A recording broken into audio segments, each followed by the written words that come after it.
Hoje daremos continuidade ao tema Homeopatia e sua ação na educação, número 2. Vimos da vez passada que educar é oferecer o suficiente ao indivíduo para que ele possa desenvolver plenamente as características de sua personalidade. E que essa personalidade vai estar em formação durante toda a vida, de acordo com as experiências de vida. Mas a base, a raiz da personalidade estará formada em torno dos 5, 6 anos de idade na criança. E que essa personalidade ela vai depender dos traços inatos que a criança traz na sua base genética, da estrutura biológica de cada indivíduo de responder aos estímulos, das qualidades dos estímulos, que inicialmente está no ambiente familiar, no ambiente escolar, e depois, no decorrer da vida, o indivíduo vai captando, vai inserindo toda a cultura que está ao seu redor, para desenvolver a estrutura de personalidade. Esses traços, essas características da personalidade, elas vão se agregar em padrões mentais. E esses padrões vão estar interligados. E o padrão básico, o padrão primário, ele já estará formado em torno dos 5 para 6 anos. Claro que depois, no decorrer, ele vai ganhando mais complexidade e vai integrar aos outros padrões que serão formados. O fato é que esses padrões vão coordenar as nossas conexões com o mundo, com as pessoas. Esses padrões vão permitir que cada indivíduo possa perceber, sentir e agir diante do mundo. Por isso é muito importante que possamos conhecer a base deste padrão, que se forma lá atrás na criança. Daí a importância de decodificarmos esse padrão, porque se não for trabalhado, não for conhecido, há uma grande chance desse padrão tornar mais complexo e da criança avançar para a adolescência e para a fase adulta. E esse padrão primário, se ele estiver muito disfuncional, muito distorcido, ele vai gerar o que nós conhecemos como o núcleo de conflito interno do indivíduo.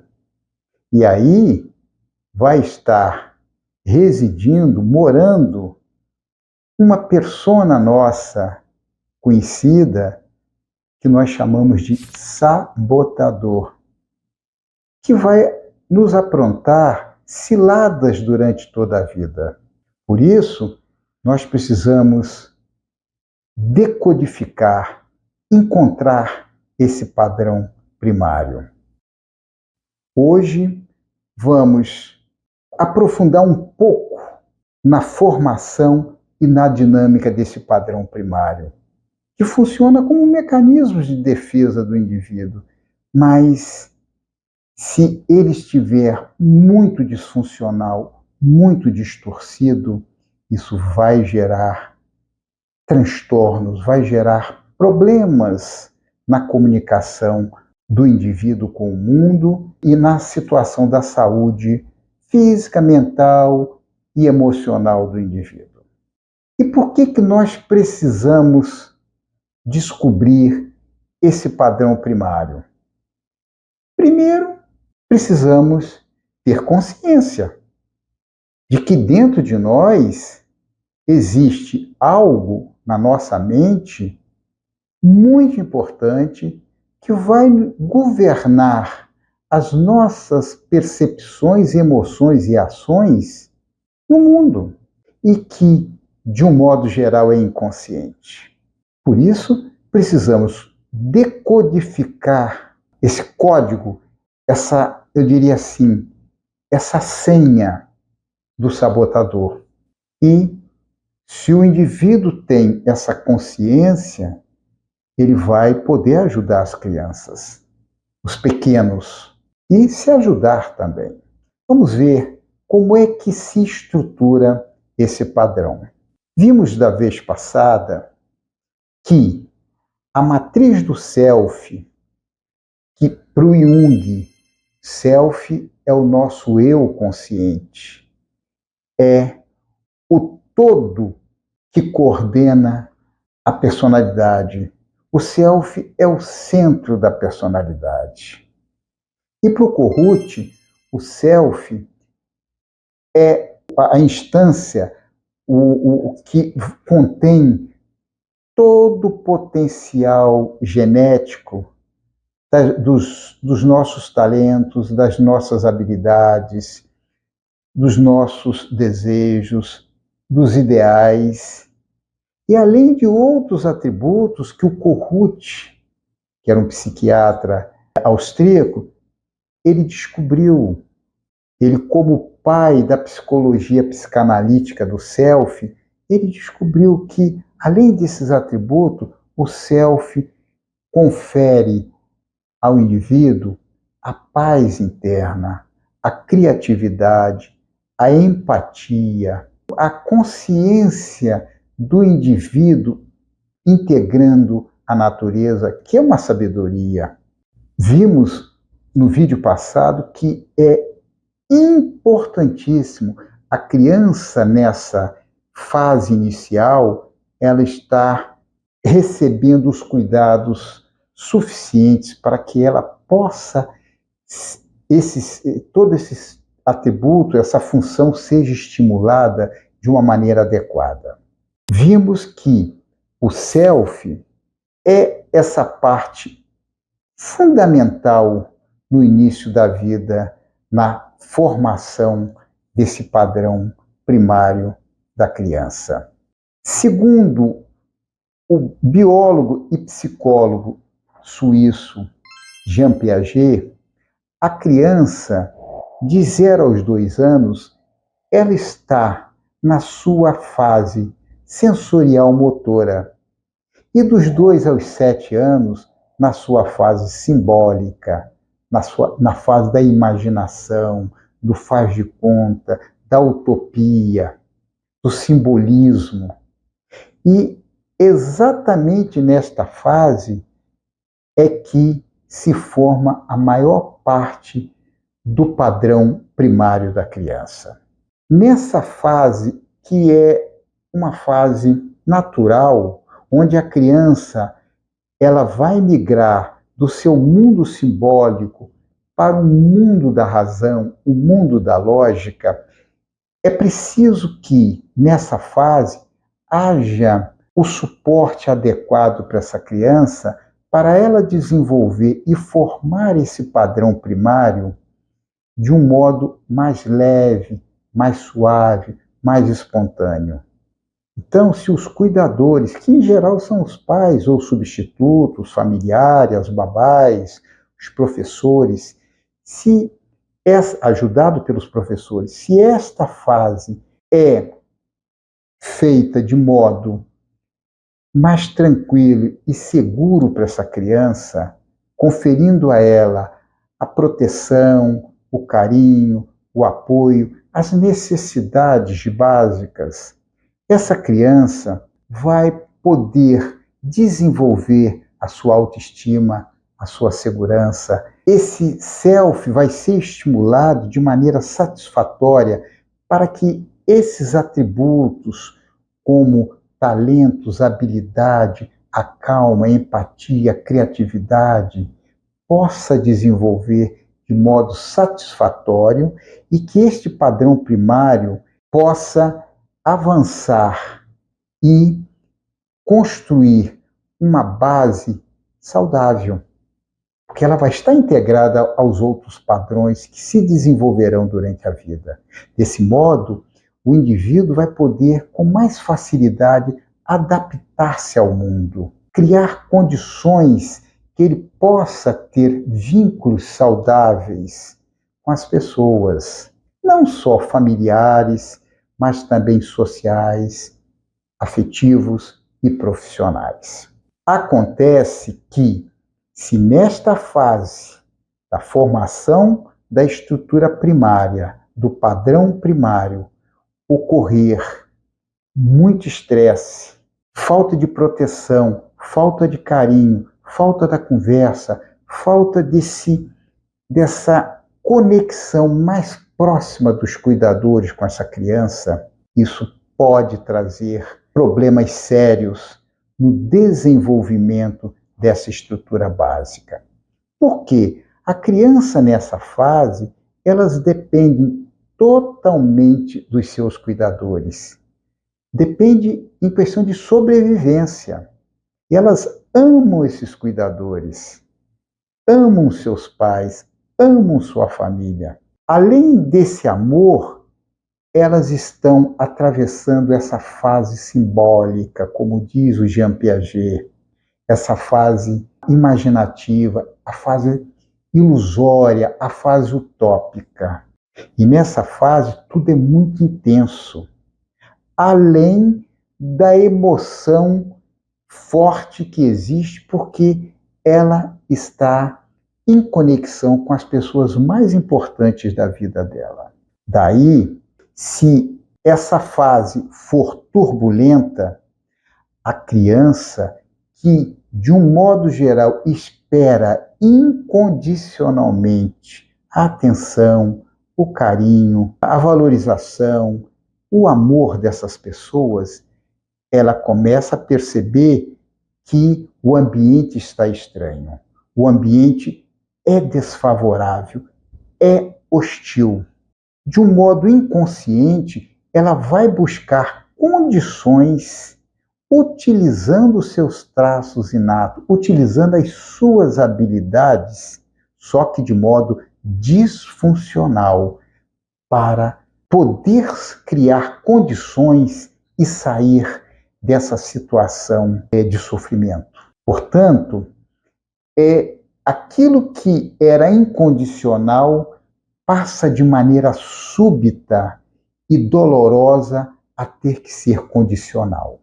E se isso não é identificado pelos adultos, para que eles possam pedir ajuda e atuarem para que possa mudar essa dinâmica, há uma grande chance disso avançar para a adolescência e para a fase adulta, trazendo sofrimentos, trazendo vínculos não saudáveis. E aí, é o que eu falei, o nosso sabotador vai estar aprontando muitas ciladas para nós.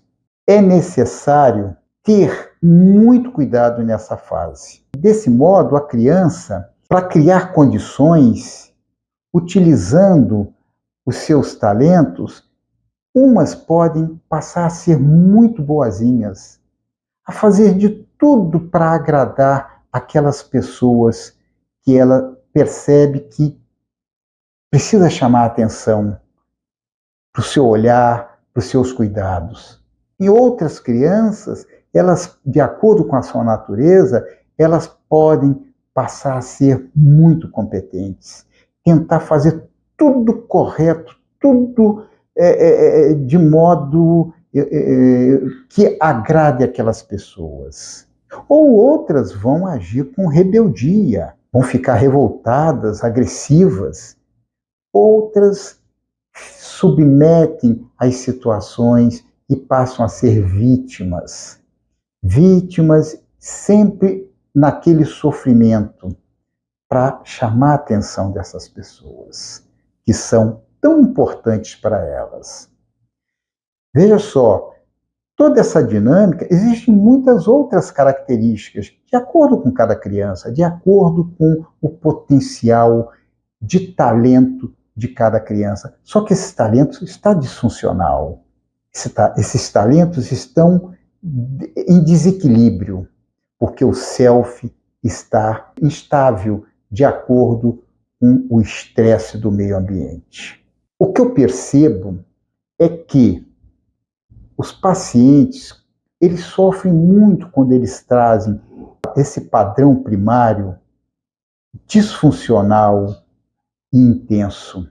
E aí percebo que aquele padrão que começou lá na criança como boazinha, vem para o adulto de modo inconsciente e as pessoas, elas submetem as outras. Elas não conseguem dar limites, independente da parte profissional delas. E com isso, elas se sentem invadidas, desrespeitadas, ficam magoadas e entram no modo sofrimento.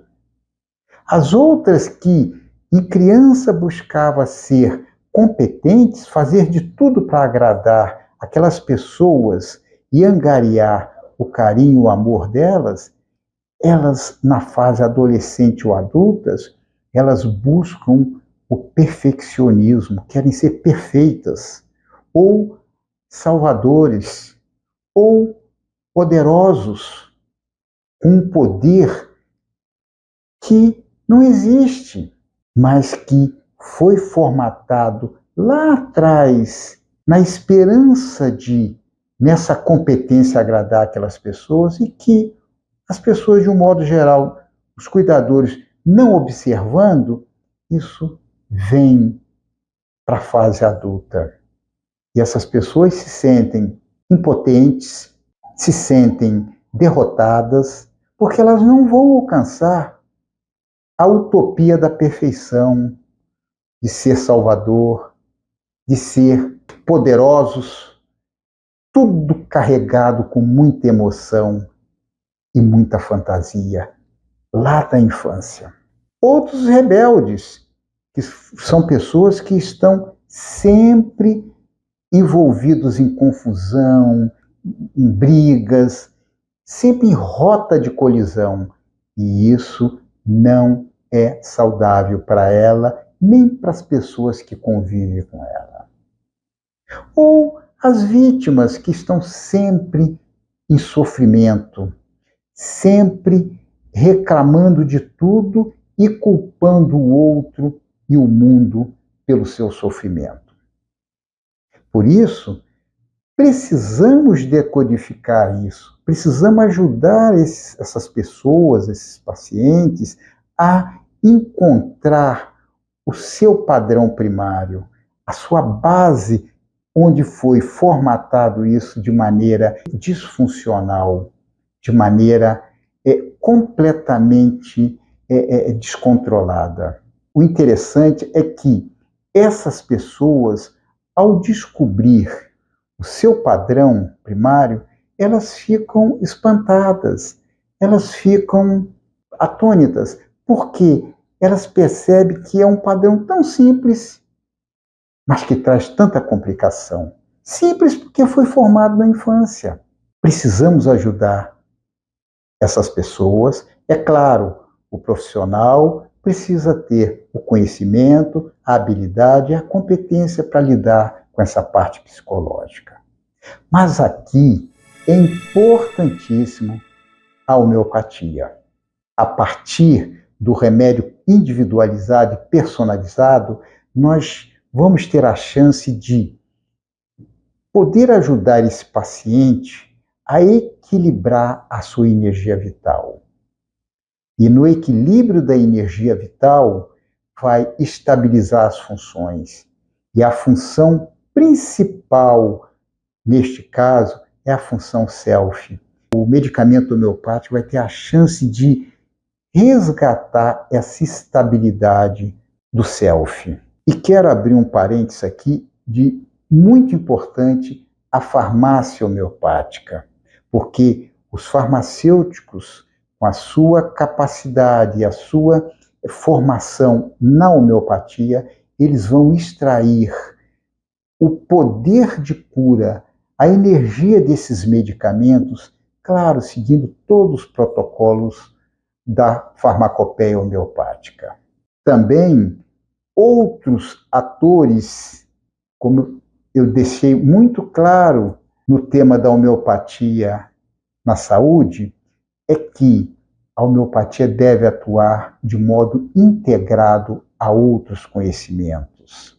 Temos aí a psicologia com as suas inúmeras vertentes, a psicopedagogia, a fonoaudiologia, os professores e toda a medicina convencional, os especialistas na área da saúde mental e outras especialidades sempre que for necessário em cada caso.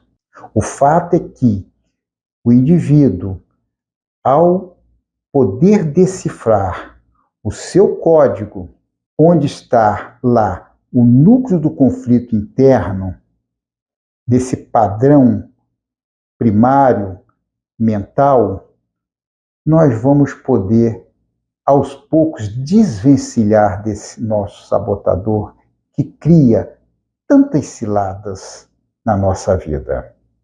E podemos, desse modo, comunicar com as pessoas e o mundo através de vínculos mais saudáveis, na busca dos nossos projetos de vida e dos nossos sonhos. Eu gostaria de encerrar trazendo um pensamento muito interessante do Leonardo da Vinci, quando ele diz que a simplicidade é o último grau da sofisticação. Muito obrigado e até breve.